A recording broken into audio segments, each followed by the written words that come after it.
Magandang hapon. Ako po si Mark Lester Dirag. Ito po ang aking daily devotion.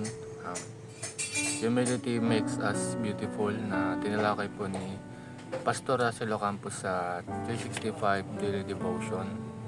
Ang Bible verse po ngayong araw ay galing sa Philippians chapter 2 verse 3 to 4. Ang sabi po dito ay, "Do nothing out of selfish ambition or vain conceit.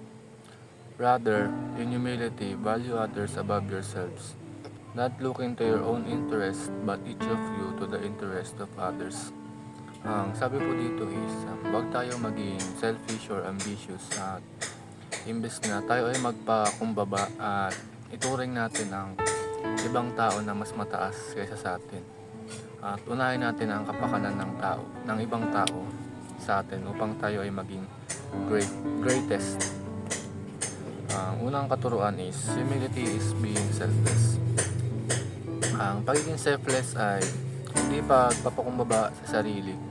Huwag natin isipin na mababa ang sarili natin. Isipin natin na mas higit ang iba sa ating sarili dahil mas uunahin natin ang iba kaysa sa ating sarili. Katulad ni Jesus na binaba niya ang kanyang sarili dahil kahit siya ang Diyos, at dapat ganun din tayong mga tagasunod niya bilang mga Christians. Second teaching is, humility values others above oneself. Ang pagpapakumbaba sa ibang tao ay pagpapakumbaba rin sa ating sarili. Kung gusto natin na maging tayo ay dakila, maging great, ay tatuhin natin ang iba na mas dakila kaysa sa atin. Ibaba natin yung sarili natin sa kanila. At matuto tayong magpahuli kung gusto natin mauna. Matuto tayong magpahuli dahil tayo ay magiging dakila. Kumbaga, kung gusto natin maging mauna, paunahin natin yung iba at tayo ay magpahuli. Yun ang pagiging selfless. Yun ang pagiging pagpapakumbaba.